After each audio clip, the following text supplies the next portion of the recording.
ownership and Web3 become just another part of the mobile gaming ecosystem. If Apple adds NFT functionality to the iOS wallet, you'll see this stuff change overnight. I'm more focused right now on Twitter than I am on Discord. Free NFTs, I think, run into an issue. You should buy this NFT if you want to play this game and be part of this community.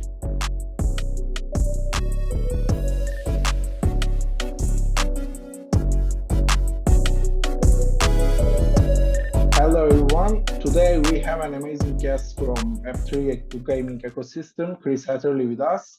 How are you feeling? How are you today, Chris? Good. How are you? I'm great too. Thank you very much. And let's jump in. The first of our interview is, who is Chris Hatterley and what's your background? Can you explain a little? Yeah, I'm a former executive from Disney and later Universal. I was at Disney for 14 years. At Disney, I oversaw Club Penguin and was the general manager of Club Penguin and our virtual worlds, which are a lot of people in the Web3 demographic have fond memories of. And a lot of people think of it as one of the earlier metaverses. And then I oversaw the mobile games business. So between that and Universal, where I built a games team for Universal, I've shipped a number of top grossing $100 million plus games on primarily the mobile platform, but I've done a fair amount of VR and a little bit of console as well. So I know a little bit, enough to be dangerous about those other things, but my primary expertise has been in mobile. And then when I left Universal, I've been working for the last couple years with a variety of mobile game and Web3 companies. And over the last 2 years, I was at Recur, where I was first an advisor and then later head of production and creative for, and Recur is a Web3 company that is an NFT platform. And we secured a number of licenses, which I helped them to secure with Paramount and Hello Kitty, Care Bears, and other major IPs. So we did some of the most successful Web3 launches of traditional IP to date. And I left Recur in October of last year. And since then, I've been consulting and advising with primarily Web3 clients, as well as working on my own Web3 game. And the Yeah, game is called Mystery Society, and you can follow it at Invite to Mystery on Twitter. Yeah, I think you have a lot of experience in entertainment businesses and also gaming ecosystem a lot. You started from almost Web 0 or Web 1, and now you are Yeah. entering to Web 3. You are advisor of a lot of Web 3 projects. Can you briefly explain those projects? You talked about Recure and also the game that you have talked about. Maybe. Yeah, some I can talk about and some I can't, but I am currently still an advisor to Recur, so I still work with Recur, not actively as an executive, but as an advisor. I did some consulting with Cool Cats last year. Stephen Teglis, who's a friend of mine, I've known him for 20 years. We worked together at Disney, and we also worked together on the leadership team at Recur. So he's over at Cool Cats, and I did a little work for them. I'm working with a major media company on their NFT strategy, so hopefully we'll be able to talk more about that soon. And then I'm also working with a company called Midnight, which is a Web3 gaming company, in addition to my own game that I'm doing. Yeah, it's great. You have a great experience with IP and licensing in this day. And what are the current market condition of licensing in NFTs for these IP companies? I think that Hollywood has, it depends on what you mean by IP, but I'll focus on kind of Hollywood. I think that the FTX and kind of the crypto winter and all of that has cooled Hollywood's interest in general a little bit towards Web3. A lot of the studios are in a bit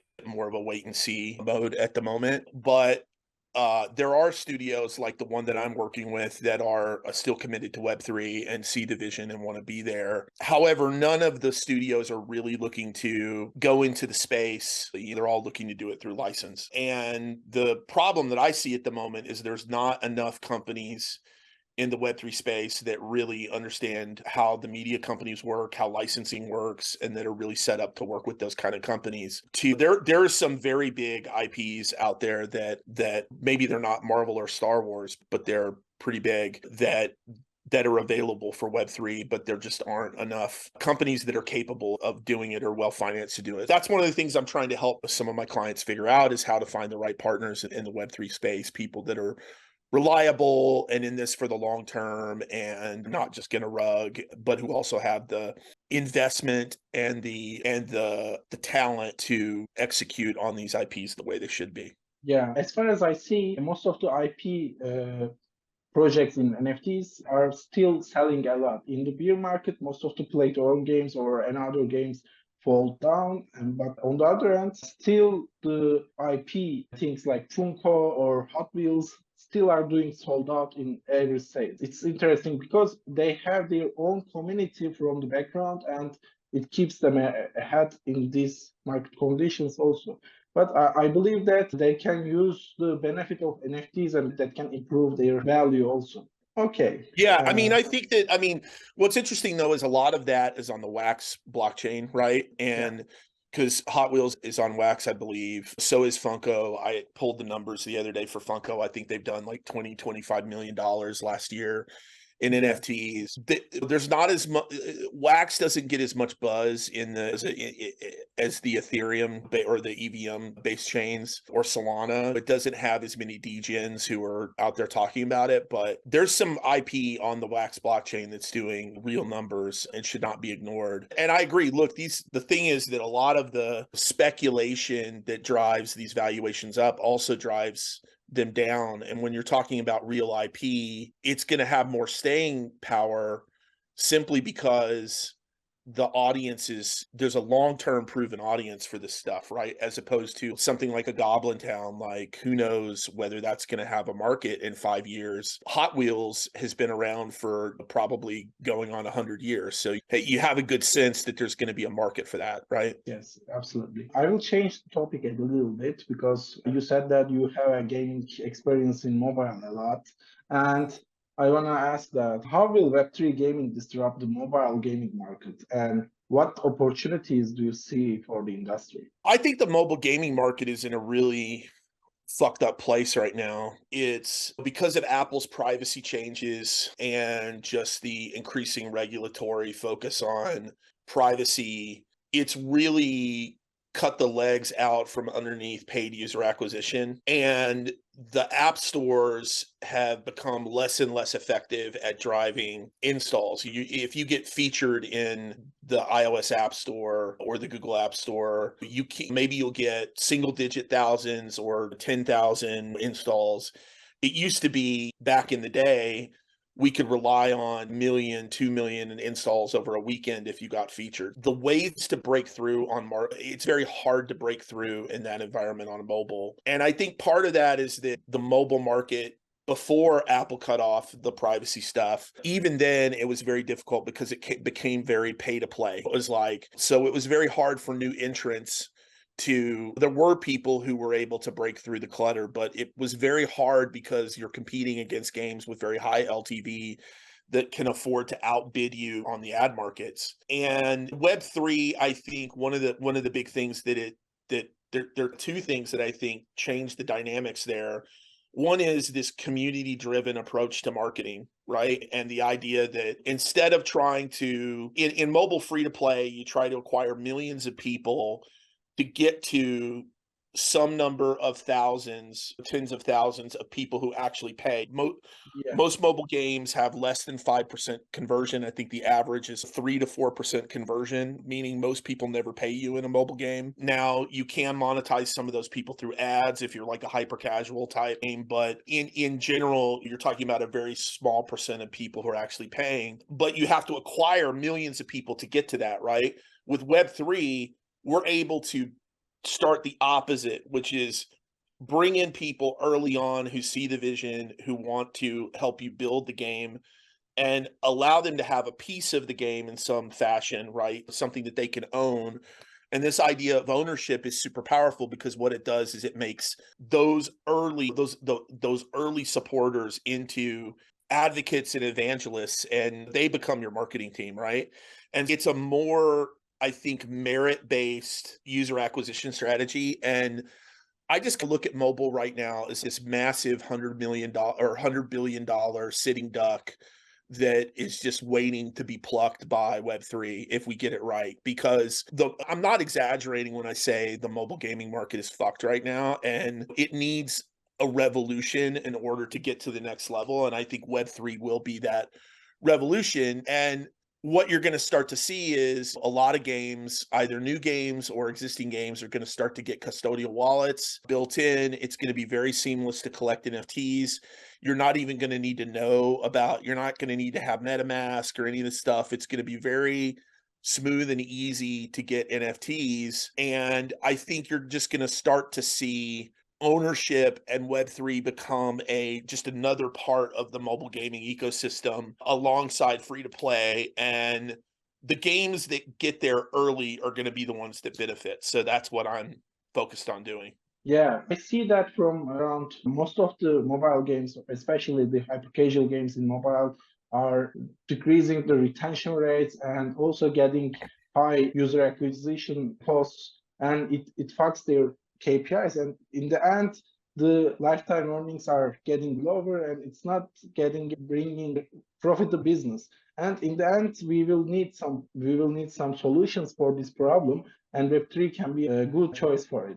And I will ask a deep question about Apple's NFT policy, because you talked about that, but I don't know what you think about the Apple's NFT policy, and also what is the best practice for a Web3 mobile game to publish now? I don't think we really know what Apple's NFT policy means yet. The way that those of us who have been in the industry for a long time know this works is Apple creates a rule that is generally vague and open to interpretation, and then all of the detail and edge cases get worked out by developers trying to push to the edge of what is allowed, and basically Apple kind of deciding through these test cases what those rules actually mean in practice. Yes, there is a lot of uncertainty. Yeah, yeah. There's a lot of Okay, uncertainty. super. So look, I think the positive side, and we should not lose the positive with the negative, but the positive side is they're allowing NFTs, right? For the Yeah, longest time, we were being told Apple wasn't going to allow NFTs. Now they're allowing NFTs. So that's huge. Second thing is they're going to allow you to transact NFTs on the platform, both primary and secondary. That's also huge, right? So they're allowing commerce with NFTs. Great. From there, I think the 30% cut, the way I look at this is you're talking about a market on mobile of billions of users. You're giving up 30% of a way bigger pie, right? And it's a model that has worked for years and years for mobile. Now, do I think 30% is too much? Of course I do. Do I think it should be much lower? Of course. But I have no problem paying the 30% if we're able to do a good execution of NFTs and we're able to grow the market on the platform. Where I think it gets hard is if Apple wants 30%, but then we're not going to get featured. We can't really token gate or can't really use NFTs, can't really provide meaningful utility around NFTs in game. And that's where my real concern is. Apple's language says some things about you can't restrict the user from having access to functionality in your game yeah, that's with a an big NFT. restriction. What does that mean? Because for the longest time, there's been a rule in the App Store that you can't lock functionality that users can't get access to on the platform. So you can gate stuff on mobile, but you have to be able to get access to it on mobile. What you can't do is force people to go off the platform to the web to do something to get access in their mobile app. But Apple seems to be saying something different here. If what they're saying is you can't restrict features in your game you can't token gate features, I think that's okay. Where it gets hard is, what about events? If I want to run an event for people that have red hats, right? Yeah, Can I do that? Can I token gate based on that? And if I can't do that, if I can't token gate or use traits and metadata to restrict or qualify or whatever people for certain activities, then it really deprives me of the ability to provide utility. I don't think that Apple is going to go that far and just turn the most extreme version of this is NFTs are just a JPEG, right? Or just cosmetic. And that would be a terrible experience. So I don't think Apple means that.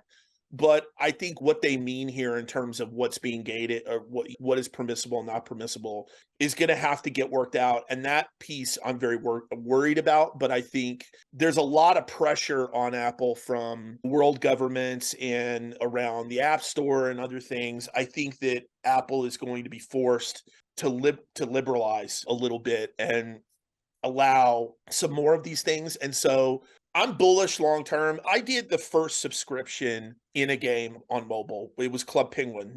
We didn't talk about this a ton at the time, but it took us probably 3 years to convince, 2 to 3 years to convince Apple to let us have subscriptions in Club Penguin on mobile. And they only allowed us to do it because that was our business model on the web. And they used us as the test case for everyone else. And once we were able to demonstrate that kind of their biggest fears around subscription were not valid and that subscription could be a good model, now they had fast forward, they're doing Apple Arcade, which is their service that is entirely subscription. Apple has a tendency to like start off very conservative and then over time embrace these things. If Apple adds NFT functionality to the iOS wallet, I'm not talking about Coinbase or anything, I'm talking about the iOS wallet. If they add something like NFT functionality to that, you'll see this stuff change overnight. So I just think that if you're going to be a pioneer in the space, you have to be up for the ups and downs that are going to come as we try to figure this out. Yeah, I think there's a lot of uncertainties in there because I think Apple is still didn't figure out how it will work, and I think they should raise the regulations in this NFT policies, and it will help them also because they want to get a piece of that pie from the market, and I believe that the best way is and the profitable way for both game publishers and Apple is bringing a middle point to the table, and it helps both sides, I think. And it will happen, I believe, in a matter of time. But there's also another problem in the ecosystem, I think. There's a lot of Ponzi games which are unsustainable token economics. How can we overcome the problem of unsustainable token economies in the GameFi space? So I continue to learn. I'm very humble about what I know and don't know about tokenomics. I've spent a fair amount of time with Animoca talking to their tokenomics people. I'm working with another tokenomics expert that right now that has probably been the most insightful person that I've worked with on tokenomics. So I continue to learn more about it. I personally, I'm an NFT guy, not a token guy. I'm excited about owning stuff in your games. I'm less excited about tokens. I think that there are tokens that you can lock to the wallet and where they can only be sunk into the game. And I think where you can set up your tokens in a way that they can be used essentially as a hard or soft currency in game. I favor that model. I think when you have an open token that can be traded on exchanges, there's no way to avoid speculation at that point. And you're injecting a whole level of kind of unpredictability and volatility into the token that from a game maker's perspective is not helpful. It's not helpful to the game. And so the other thing is that game economies, there's this idea in tokenomics that everyone wants like a fixed number of tokens, like no inflation of tokens. But the reality is that economies don't really work that way. If you look, you can't grow an economy if you can't add to the supply of currency. And if you look at most games are not designed around the concept of a shared economy. They're designed more around the concept of your balance, your personal balance, right? And so what we're looking at is like, how many resources have you earned and what can you sink those into? And we're just looking at your balance as a user and trying to create a balance between the faucets and sinks at an individual level, right? But in games, we have this thing, which is the power curve, which is that as you become more powerful and level up in the game, you can acquire more powerful resources, but those also cost more. So there's built-in inflation into the way game economies naturally work. And that's tricky enough to balance just to create a good gameplay experience. If you then subject it to this kind of religion around not growing the economy and to the speculative factor, like it becomes impossible to manage. So I'm more of a fan of using what look like more traditional hard and soft currencies as in-game currencies to buy and sell NFTs. I'm less excited about a currency that can go outside the game and be traded on a market, unless you're a brand like Cool Cats and you're looking to do all kinds of integrations or lots of looking to exist in the metaverse, and you want a token that can be used across multiple app, then I think that type of token starts to make sense, but you have to be really thoughtful. So in general, I'll tell you with my own game, I'm just avoiding tokens for now. And if there's a reason to use a token, I'm going to use traditional game currencies. And if there's a reason to use a token down the road, and I really understand it, I don't want to say we won't use one, I want to be very thoughtful. And what I'm not interested in doing is using it as a fundraising mechanism or something like this, right? Like my interest is trying to prove out the loop around ownership. Why do people want to own their assets in game? Why do they want to trade them with other people? How do we make that a compelling and fun to play aspect of how can we make trading and owning a fun part of the gameplay? That's what I'm focused on through NFTs more than tokens. Yeah, I think you are supporting like Gala Games or similar companies who are publishing a lot of projects can have tokens because they are supporting from a lot of sites. But also it needs central bank in the game to control the inflation and also monetary policies because it's really hard to follow every day that kind of speculations because uh, it is really easy to buy a lot and sell a lot in the markets, and it can create a fluctuation. And I believe that it could be solved with other tools like staking or locking or similar things. In a period of time, maybe we can figure it out. But I agree with you that today it's hard to follow this situation while trying to develop a great game. Yeah, look, Uh, the reality is no one can really point to a game right now and say, this is the game that's doing it really well, copy this. And I can do that. The thing that I've learned about innovating in games is, especially with these complex economies, start with a model that you know works, and then identify where you want to innovate, and then be thoughtful about how you intercept that loop and integrate the innovation. Because once you start doing what a lot of these games are doing, which is trying to invent whole new game mechanics and whole new game economies from scratch, it's just too easy for it to all go wrong. And so I just have a much more conservative approach to the way I think about integrating innovation into these games. And my primary, what I'm trying to do is get the NFT part working first, and then we'll figure out a token if it makes sense. Yeah, yeah, it's like an engineering and solving a problem with some assumptions, then iterating it, not going from the beginning with all assumptions. Yeah, it's exactly. great. Yeah. Also, we talked about the community and the importance of it while we are talking about mobile games and all gaming ecosystem. Building a community is critical for Web3 gaming, and marketing in Web3 gaming has different dynamics. What's your advice to someone who is publishing a Web3 game now? I'm in the process of figuring this all out myself, because so I've done a few launches with Recur. We did pretty successful launches around Nickelodeon and Star Trek and Hello Kitty and those things. But I'm working on the marketing for my own game. So I'm figuring that out right now. I think my advice would be start your socials immediately, right? Start your community building immediately. Include your audience in on the process of the whole ride, right? They want to see everything as it develops, and they're interested in the early sketches, the concepts.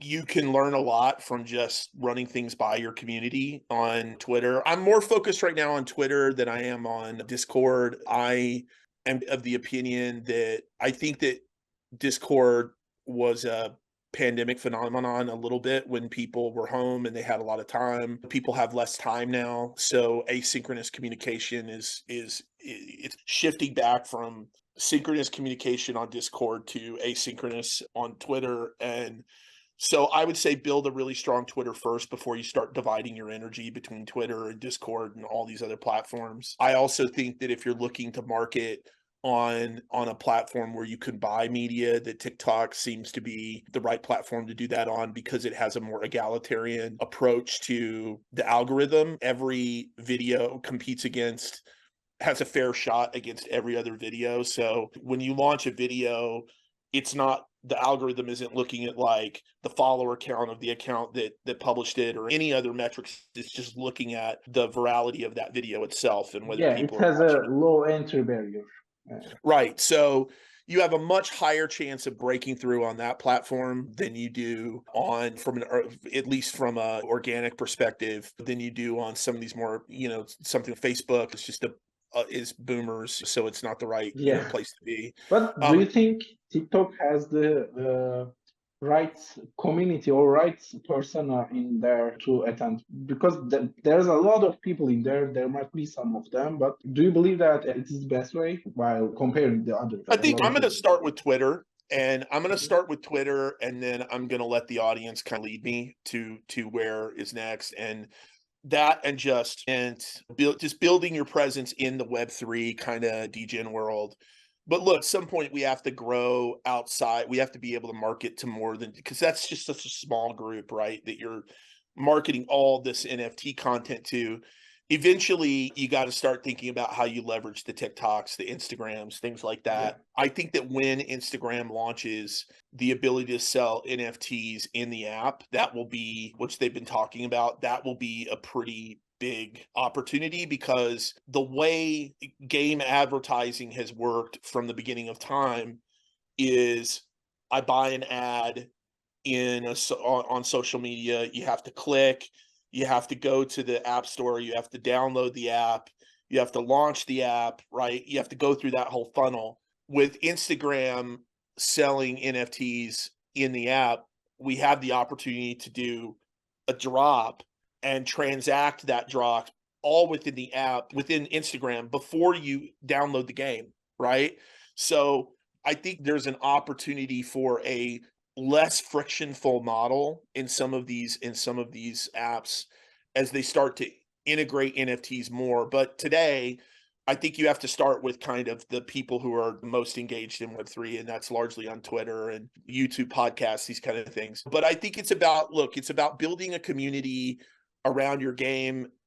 But you have to be careful as well, because and this is one of my concerns about the free NFT thing, which I think we're starting to see free NFTs, at least this version of it, start to run into some challenges. I think that the problem potentially, you have to be careful that you're building your community around people who are interested in the game and want to be players, not around speculators. And this is the problem with this problem. This is where free NFTs, I think, run into an issue, is that a lot of people, where the most money is going to be made, right, is on free NFTs, is between free and the first flip, right? You have a ton of people who come into that ecosystem trying to be that first flipper, but who have no interest in your game at all. And they're just trying, and all of that is running around FOMO, right? And a little bit of FOMO is fun. I think you need FOMO as part of what you're doing with marketing.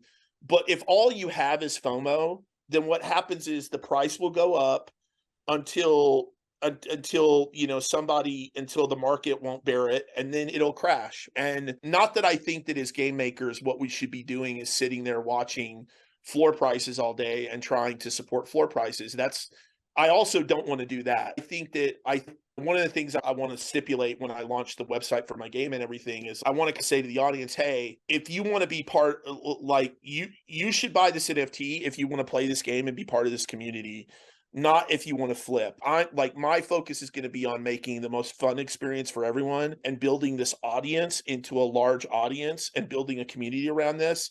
And I'm going to prioritize that over floor prices and trying to protect origin holders and all that, because my belief is if you're the first 5,000 or 10,000 of a game that ultimately is played by millions of people, your NFT is going to be worth something, right? If you're one of 5,000 or 10,000 of a game that's played by 1,000 people or less because you never allow it to grow because you're afraid that the floor price will drop because you're diluting the number of people who are NFT holders. If that's your thinking, your game's going to fucking die and your NFTs aren't worth anything. So so the thing to me is you got to be careful. And this is where I think you can get into trouble when you start like getting these alpha groups and a bunch of these other like there's a lot of people out there that will help you get your Twitter count higher, your follower count higher, they'll bot you up, they'll whatever but if they don't give a shit about what you're doing, then if all they're trying to do is flip on you, it's going to create the wrong dynamics in your community and it's just a matter of time before it all implodes, right? So I really think you have to be careful in the way you build your community. Like I'll tell you, with my own Twitter for my game, I took a pause on my social building because I started like doing some alpha group deals and started growing my Twitter. And I was like, oh, this is great. My follower count's going up. And then I started posting stuff to the community that like should have been engaging content, right? If you cared about, and I was like, nobody is responding to this stuff. These guys they don't care. All they want to know is Win Moon. And I'm like, I got to change. I was like, I'm not going to do any more of these deals this way. I'm going to go at this a different direction because I really want people who are in my game to be there because they want to play the game and they want to be part of the community. They want to be part of it, not because they think they can flip. So that would be my advice, is focus on the quality of your audience, not just on the quantity. Yeah, mostly the speculators are following the games in these days because also there is a lot of game that has only economy in there, not entertainment. They are matching together, but we need to see some games who has quality entertainment and that will bring to ecosystem the real gamers and it will grow out a lot. And I believe that the Twitch will be the place for it in the future because most of the people are following the gaming ecosystem from there, and it's a great way to user I think you're acquisition. totally right about Twitch. And by the way, I think there's ways to incentivize. This is where the ability to give, I really am focused on this idea of like digital entrepreneurship. That's one of the things that I've identified in all the NFT projects, is that this generation of Gen Z and Gen A, they're growing up in a world with influencers and a creator economy in YouTube and Instagram and TikTok and all this other stuff and Twitch. And NFTs are a part of that thinking. And I think that if you're able to find ways for streamers to build their own business in your game and incentivize them to build a sub audience of their own within your game. Imagine if you're a streamer, like I'm just thinking Bryson, right? For example, who, who's very active in Web3. And he had the Bryson Pass. And like the Bryson Pass can be integrated into any game, and you give some reward, or you do a drop, or you whitelist them, or whatever it is the Bryson Pass does. But he's able to do that across multiple games. If he's able to engage his audience across a family of games, and you allow your game to be one of those, like how fucking powerful is that? Because now you've got a guy with audience streaming who has a financial incentive that, by the way, is disclosed to everyone, right? Everyone knows, because here's the thing, everyone's in business. Everyone needs to make money to do what they do, right? There's nothing wrong with that. What's wrong with it is when you hide it, or you pretend that you're not in business to make money, when your incentives are misaligned with your audience, right? So if you find ways to align incentives and for these streamers to run a business within your game, then you've got a really scalable model on something like Twitch that I think could be really exciting. So I totally agree with you. And I think that Web3 is uniquely set up to enable those types of ecosystems in a way that Web2 just can't compete. Yeah, of course, because the Bryson, any other marketing person in Web3 ecosystem are filtering the audience for you, because most of the audience in there are rich and fun about Web3 gaming and trying to enter a game which is really quality. And if you are that game, and then they will enter you and they will stick you and they will make a word of mouth power with a free of advertising, and it's a huge power. But still, we have a problem of mass adoption, I think. And we see many game studios raise funds from venture capitals to develop 3 games. Do you agree that the development of high quality games will play a critical role in accelerating the mass adoption of free gaming? because a lot of games are coming next year, and then I believe that they will bring more power. I think that I have a nuanced perspective on this. So I think that if what you're I'm very skeptical of these guys that are doing AAA, first of all, Web3 games, for two reasons. One is it's very easy to make a good looking demo in Unreal or Unity these days and make art that looks beautiful, but it's a real there's a huge difference between being able to make a really good looking like video in those game tools and making a game that is sustainable and can work for the long term. I get a little skeptical about people who are these teams, especially that have never built a game like that before, that are out there saying we're going to do AAA and blah blah blah blah blah. It's very hard to do. So I get a little nervous when I see people pushing into more complicated or higher end games than I think they're capable of doing. The second thing connected to that is that core gamers are the most conservative game population, and they are the biggest NFT rejectors. Yeah. And when I say conservative, I don't mean politically. What I mean is they're the core gamers don't like their games to change, and they complain every time something new comes around. They're still complaining about free to play, right? They're convinced, core gamers are convinced that NFTs are a scam. Just like free to play, they'll adopt it eventually, but it's going to take a long time and they're going to be slow to do it. And so I feel like anyone who's targeting core gamers is going to run into just a lot of friction. I think that Web3 is going to break through more with casual and kind of casual core or hybrid casual or whatever you want to call it type games, and there aren't enough studios making those types of games. Well, the other thing for me is I think the games, if you look at the history of mobile, like the games that really last over a long period of time are not necessarily the ones that the Web3 audience would pick from a lineup of games on Twitter. If mobile never existed and we were to put out Candy Crush, would the people that we all talk to on Twitter look at that game and say that's going to be one of the biggest games in the industry? They'd say Yeah. where are the guns? But the reality is the stuff that breaks through. Something I really learned in mobile gaming is live service games are about habituating behavior, meaning how do I become somebody's hobby, right? When they're watching television and want to keep their hands busy, what is the game that they're going to pull up a game on their phone? What I want to be that game. And how do you become a game that people can play anywhere at any time in little bits throughout their day, when they're sitting on the toilet, when they're in between meetings, when they're getting coffee? How do I make myself available for someone to play my game as a hobby and just kind of a ambient part of their day, right? Those games are going to be the ones that are the big breakthrough games. And eventually you'll have some AAA type stuff. Like I look at Shrapnel, and Mark Long, Yeah, I think, is one of the smartest guys in the space.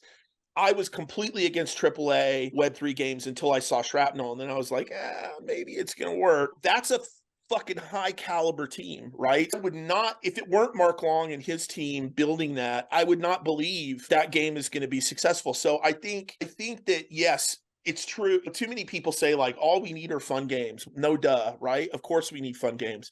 But they've got to be, I think, if my advice to aspiring developers is focus on small but sticky, right? If you can make a game that people want to play and replay, but that's actually not that complicated, but has a really good integration of NFTs in a central way to the game, those types of games, in my opinion, have more potential to break through. I have some friends of mine that worked with me at Club Penguin made a game called Adventure Capitalist that you may have played on mobile. And Adventure Capitalist is an idle game where you're building basically your financial empire. You start with a lemonade stand and then you become a mogul and you go to Mars and all this other stuff. And all the game is just pressing buttons, right? And if you look at that game, if you look at a screenshot of that game, you would say, this is the dumbest shit I've ever seen in my life. But the thing is that the mechanics behind it are incredibly sticky. and it has very high retention, and it's very easy to play. And this is the other thing when you're not really paying attention to it. And so therefore you can play it when you're watching TV or whatever, right? And you would never look at that game and say that game's going to be one of the next big games, but that game's made hundreds of millions of dollars. The thing to me is, and that's a good example to me of small but sticky, right? We need more of those games in the Web3 space, more games that prove the core loop before we start getting into these complicated, all singing, all dancing MMOs. Of that stuff I'm very skeptical about. Yeah. I understand your concern about AAA because it takes a lot of time to create a high quality game, and it has low chance to create a quality game in a good way. And also hyper casual or casual games are more easy to get people because there's a big market in there for these people. There are a lot of people playing mobile games, and it's easy to access. I think it's the most biggest market in the gaming industry. But I think we can give chance to some AAA games or some Yeah. AA games like Sharapnel or Square Enix also entering the market. But on the other hand, Ubisoft tried to publish NFT policy, and then the community was yelling about it, and then they came back to their own original business. Now, but we can maybe talk about a little bit valuation. How do you make valuation in a Web3 game, and which parameters do you consider while doing valuation? What do you mean by valuation? You mean For example, there's an NFT which is $1,000, and it claims that they will create new NFTs for new users, and right? there are 10,000 of them. And so you want to be a speculator, or you want to be an investor of that game, or you are a VC. What will Yeah. you look at that game? Because most of the people still in the industry are trying to see themselves as an investor because they don't want to play the game for $200 or $2,000.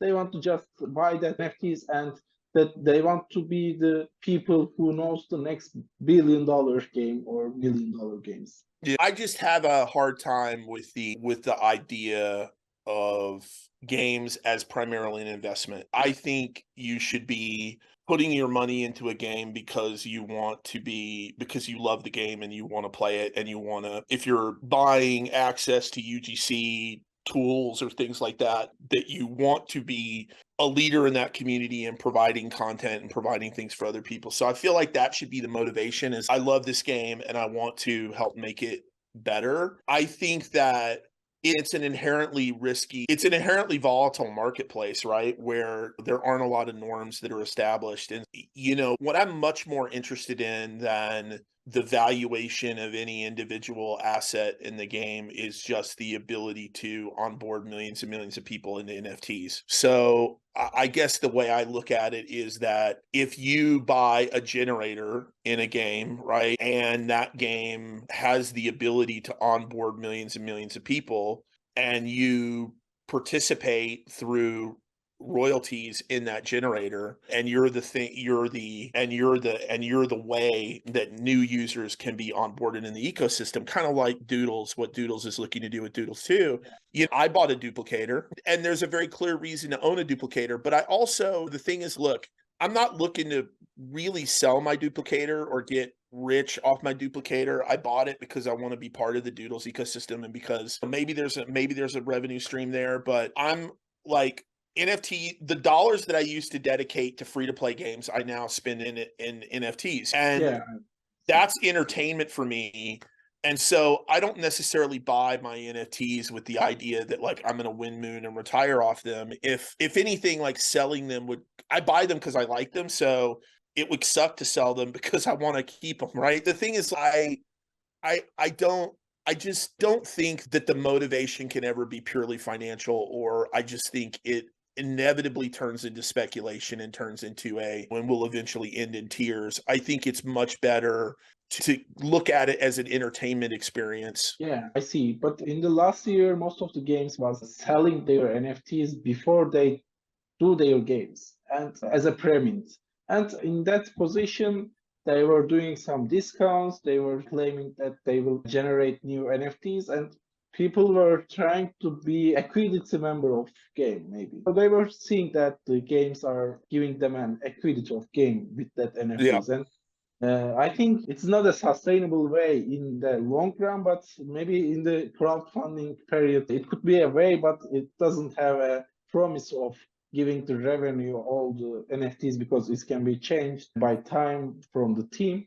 But you are right. The main point should be the entertainment part, and Yeah. we shouldn't. And I'll tell you the solution for my game, for my situation is I'm not going to do my NFT drop until my game is ready. And I'm going to launch the game the same day. And I think that is now I'll probably launch it only for people who get the drop, right? And because I want to do a beta period where before I open it to God and everybody, I want to be able to slowly bring people into it. I'm part of my marketing advantage of what I want to do is go out and say, hey, look, if you buy an NFT today from me, you can play the game now. There's no waiting around. There's none of this. Not everybody has that option. I would say the quickest you can get to gameplay after you launch your NFTs, the better off you're going to be. And I think this idea, if I didn't have the money, what I would do is lay out a roadmap for myself. Maybe not that I disclose to the audience because that gets tricky where people are like, you said you were going to do this on this day, blah, blah, blah.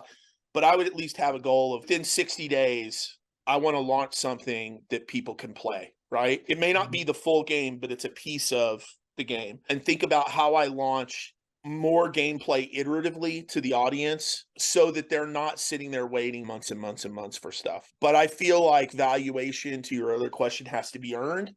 And the way you earn is by shipping. Yeah, I believe that the traditional valuation is still going on around because you have a great team, you have a great experience, and I value your team. And then I believe that these guys will do a great job. I think that I see a lot of teams that made a lot of money in crypto that want to be game makers that don't have the game making experience and think they can do it just because they have the money. They can bypass the experience part, and making games is really hard. And so I would say if you want to get in that space, find a way to work with people that have made games before. I think you gotta you gotta religiously follow the Twitters and what's going on in the community, Web3 news. You got to stay on top of the latest in technology and regulation and kind of stuff like that.